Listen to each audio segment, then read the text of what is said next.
Sesuai dengan nats yang dikasih dari gereja, sebenarnya itu dari ayat 3 sampai ayat 25 Bapak Ibu. 1 Petrus pasal 1 ayat 3 sampai ayat 25, tapi kita baca dari ayat 13 saja. Nanti ayat-ayat selanjutnya saya akan jelaskan sebenarnya bagaimana orang yang hidup yang telah menerima pengudusan Tuhan itu, atau seperti subtema tadi, kita dipanggil untuk hidup kudus. Yang pertama Bapak Ibu, mari sama-sama kita baca ayat 14.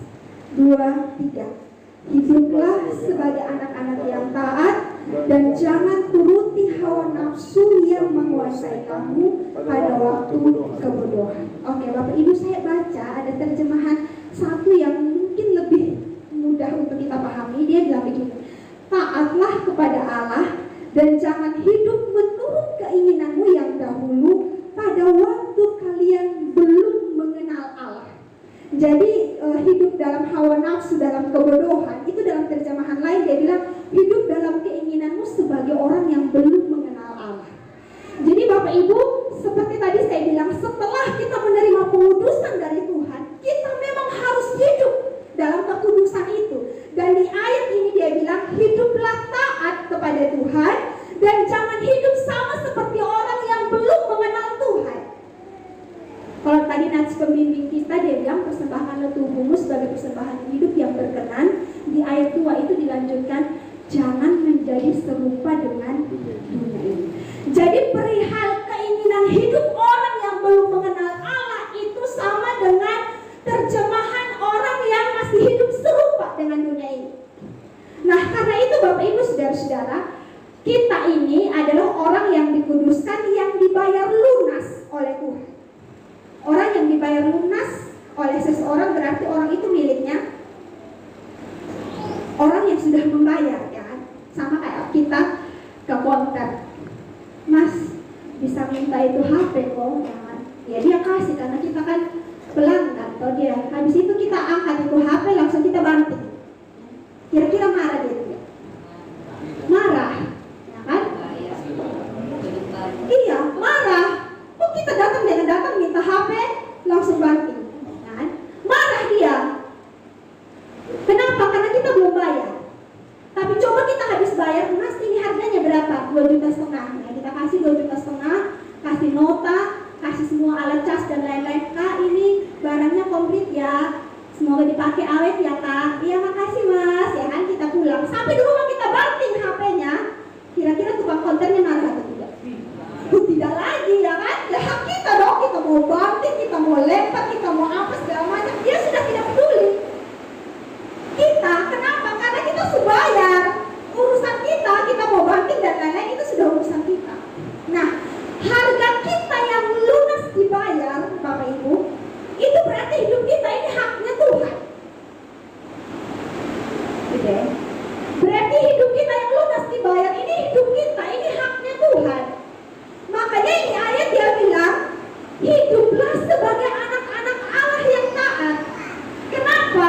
Karena kita harus bertanggung jawabkan kasih karunia yang sudah kita terima, yang menguduskan kita itu tadi. Berarti tanggung jawab hidup kita itu sama Tuhan. Jadi kalau kita disuruh taat, ya kan? Ya kita wajib untuk taat. Kenapa? Karena kita berurusan dengan yang punya kita.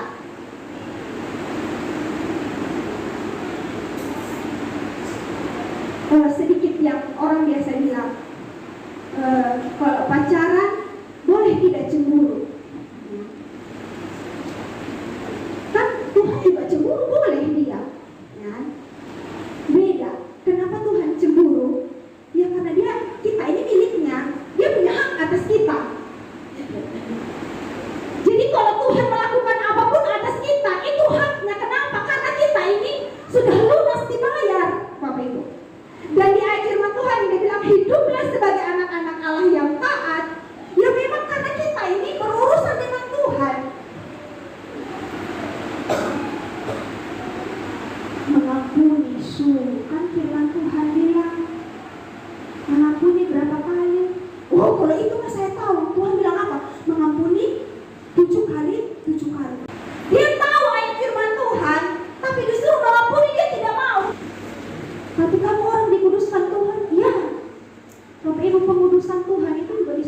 pengampunan Tuhan atas dosa-dosa kita.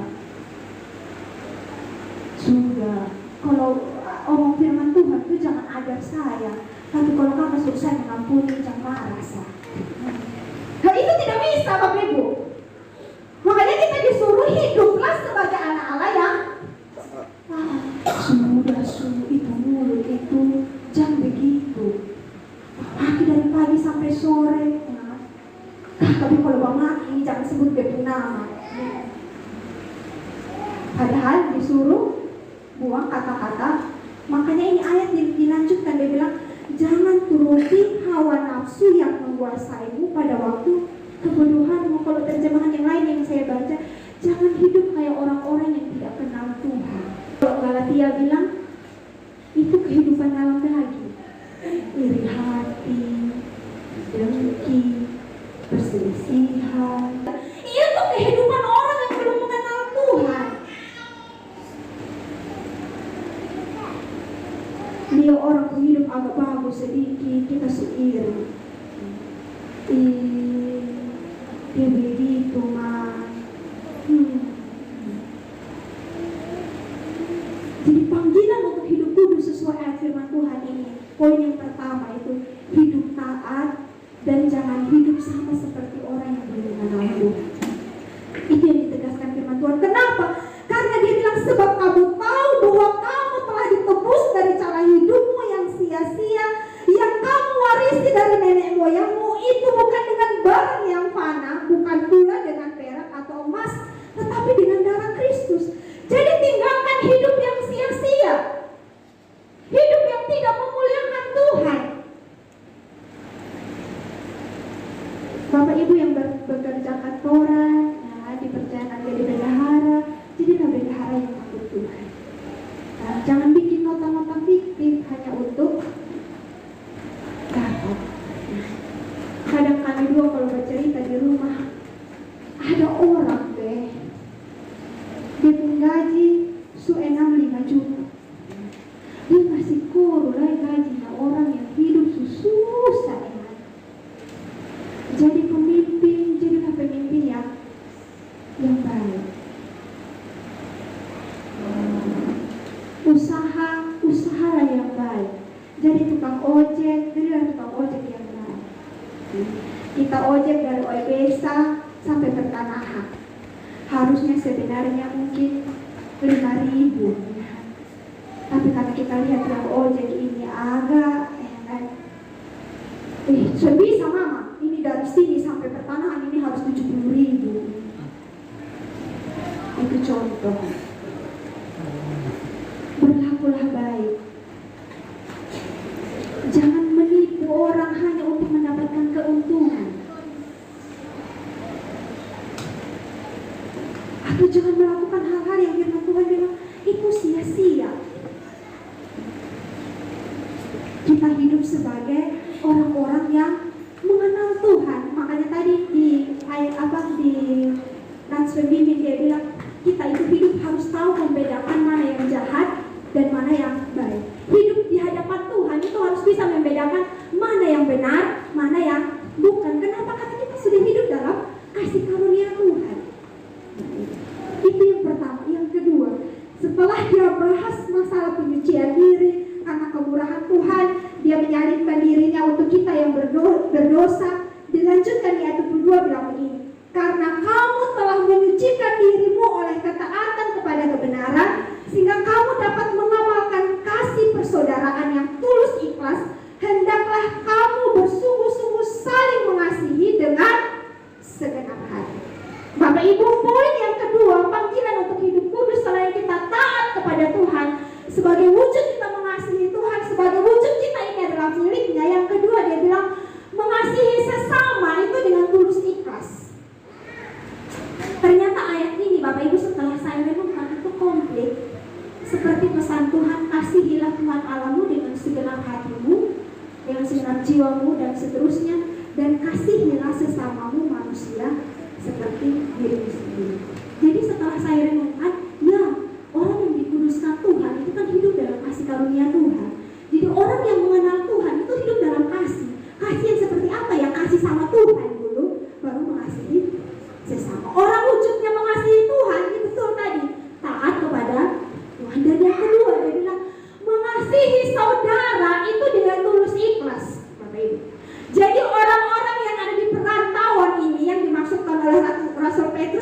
penulisan surat ini, itu memang mereka tidak hidup sendirian dengan orang-orang sesama orang Kristen yang telah menerima Kristus, tetapi mereka juga hidup dengan orang-orang di luar Kristus. Tetapi diberi pesan, kasihilah sesamamu manusia itu, atau mengasihi kasih persaudaraan itu dengan tulus dan ikhlas. Orang yang tulus itu yang bagaimana? Orang yang tulus itu orang yang di hatinya sama di perbuatannya itu sama. Orang yang tulus itu berarti orang yang melakukan sebuah tindakan kasih tanpa mengharapkan imbalan. Ini penting dan kita diberi peringatan. Kenapa? Karena kita hidup ini, kita bukan hidup sendiri. Makanya ada kebutuhan hidup manusia itu adalah kebutuhan sosial. Kita hidup ini, kita tidak hidup sendiri. Kita hidup dengan orang-orang di sekeliling kita, ya keluarga kita, ya tetangga kita, termasuk juga dalam persekutuan kita yang seperti ini. Dan kita diberi pesan mengasihi itu dengan tulus dan ikhlas. Jadi jangan perlu uang pada dia kakak, nah, kita kasih dia 50.000. 50.000 selesai, dia beli buku. Setiap kali kita lihat itu buku yang dia beli, kita selalu bilang, itu buku tuh, dia buku uang tuh. Nah, itu bukan tulus lagi, Bapak Ibu. Karena orang yang tulus, makanya ada teks firman Tuhan yang lain bilang begini, kalau kamu memberi, tangan kiri memberi, tangan kanan tidak boleh tahu. Kenapa? Karena memang di dalam diri manusia kecenderungan untuk memegahkan diri itu ada. Di dalam diri manusia kecenderungan untuk minta dianggap itu ada. Di dalam diri manusia kecenderungan untuk menerima pujian itu ada. Kenapa? Karena sifat yang saya sebutkan tadi itu sudah sifat yang pertama kali iblis taruh di pikiran Hawa dan Adam, supaya mereka sama seperti Tuhan dan bisa diakui, mereka menjadi sombong dan menentang Tuhan. Jadi kalau dalam persaudaraan kita ada yang modelnya seperti itu, Bapak Ibu, atau kita secara pribadi ternyata setelah introspeksi diri kita merasa, oh kok saya orang begitu, berarti kita tidak memberi hidup kita dibaharui dengan sempurna oleh Tuhan. Jadi setelah kita memberi, cukup kita dengan Tuhan yang tahu pemberian kita. Makanya kadang nih ada orang yang biasa orang ilustrasikan tuh begitu ya. Dia bayar semua kebutuhan di gereja, ya kan, misalnya. Tapi habis itu dia ngomong, tahu kok Sonde, itu gereja bisa jadi begitu, tuh saya. Atau misalnya begini Bapak Ibu, kita itu menjadi saudara yang suka menimbulkan percideraan di antara saudara. Atau istilah bahasa pasarnya itu suka baku-bawa mulut sehingga menimbulkan percideraan atau pertengkaran di antara saudara. Saya datang ke Sherly, saya omong sih, jangan sapa ini cerita kasih saya, karena saya tahu bahwa dia bisa saya percaya. Tapi habis itu saya cerita ke Tante Ran, tambah lagi. Akhirnya menimbulkan percideraan, menimbulkan pertikaian di antara saudara. Dan firman Tuhan bilang, kasih itu harus tulus ikhlas. Kenapa dia tidak berhenti dengan saling mengamalkan kasih persaudaraan, tapi dia tambah dengan yang tulus ikhlas. Karena kadang-kadang pertikaian di antara saudara itu sebenarnya kecil dan bisa segera diselesaikan. Tapi karena ada bumbu-bumbu yang tidak bagus ini, yang menimbulkan marah dan lain-lain, ya, itu menambah pertikaian. Karena itu kita diingatkan firman Tuhan, kasih dengan saudara itu harus kasih yang dilengkapi dengan kekudusan, bukan kasih yang disertai dengan kemunafikan, bukan kasih yang disertai dengan, atau kita punya kebiasaan begini, menjatuhkan orang lain supaya kita mendapatkan pujian. Itu hasrat manusiawi. Makanya waktu Adam ditanya, dia bilang, kenapa kamu setelanjang ini? Adam jawab bilang apa? Perempuan ini yang kau tempatkan di sini, Tuhan, dia yang sudah bikin saya Apa salah mengaku ya Tuhan kami sudah berdosa? Ya. Dia masih bilang ini perempuan ini. Ya. Bapak tahu kok suami, tergantung kok suami istrinya. Ya, ini perempuan yang sudah bikin saya jatuh dalam dosa.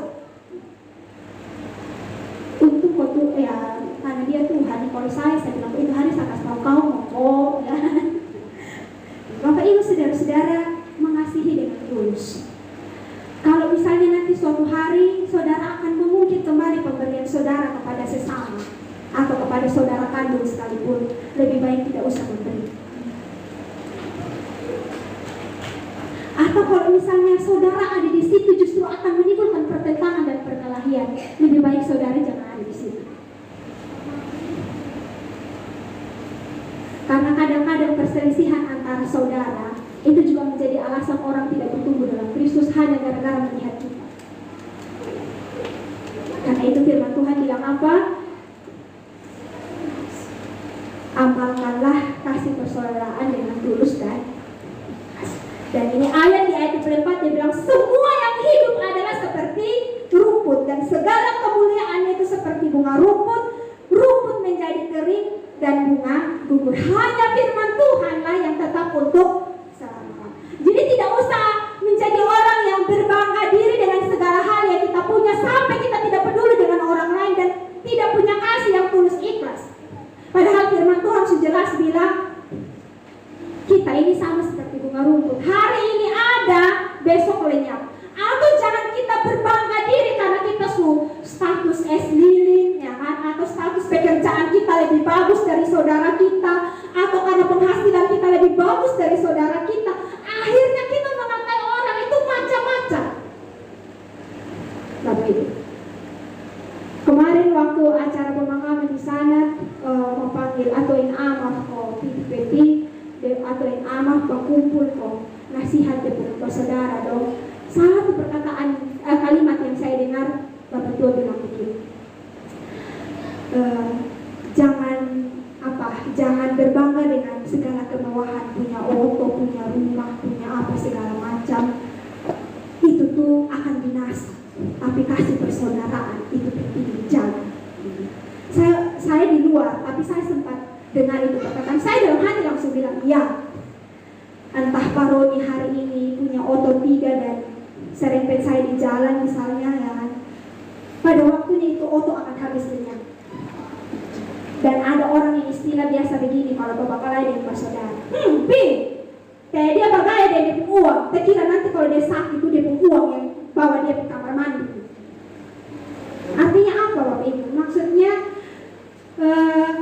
sebenarnya sesama kita itu lebih penting daripada apa yang kita punya.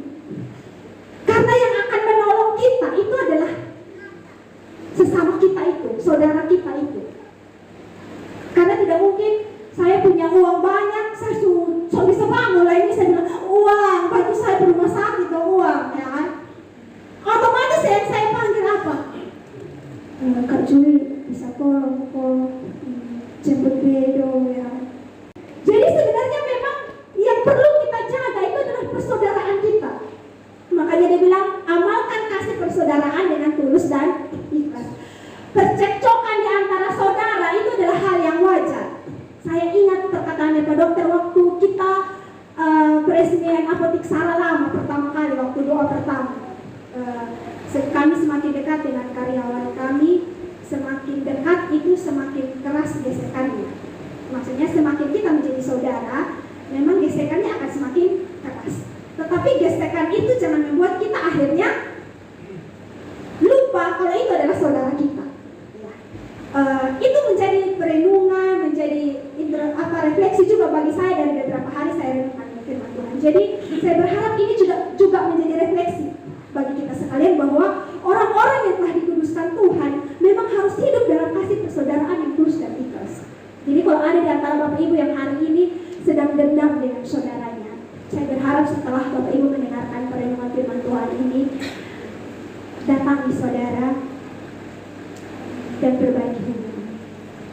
Katakan saya minta maaf, ataupun dia menganggap kita salah, mari kita minta maaf dan segala macam, dan setelah ini kita hidup dalam kasih persaudaraan. Kalau karena kita ada apa-apa, tidak mungkin auto kita yang bawa kita ke kamar mandi kayak tadi saya bilang. bilang, tidak mungkin kekayaan kita. Memang betul kita butuh segala fasilitas yang ada. Tapi saudara kita itu lebih penting dari segala. Perihal apakah kalau kita begitu kita diberkati?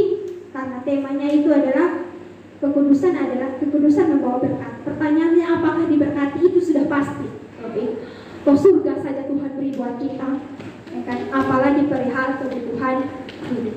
Terus firman Tuhan dalam Mazmur bilang begini, hiduplah rukun, karena di mana ada kerukunan, di situ berkat Tuhan dicurahkan. Bahkan diberitakan itu firman Tuhan gambarkan seperti embun di Bukit Hermon yang mengalir. Bapak Ibu, dalam cerita itu, maksudnya dalam cerita sejarah, itu air yang mengalir dari gunung Hermon itu tidak akan pernah berhenti. Karena dia itu, oleh istilah kita bilang mata air hidup, dia itu terus mengalir. Jadi orang-orang yang di dalam Tuhan, yang hidup mengamalkan kekudusan yang dikaruniakan Tuhan, yang hidup taat sama Tuhan, yang hidup mengasihi sesamanya, itu sudah pasti diberkati oleh Tuhan. Tidak mungkin tidak. Karena kita hidup tidak memuliakan Tuhan, saja Tuhan seberkati kita, ya kan? Apalagi yang jelas berkat Tuhan itu akan menjadi bagian kita. Dan berkat Tuhan yang paling utama yang kita terima dari Tuhan adalah melalui pengorbanannya, surga itu menjadi bagian kita sekalian. Amin. Firman Tuhan, mari kita berdoa bersyukur.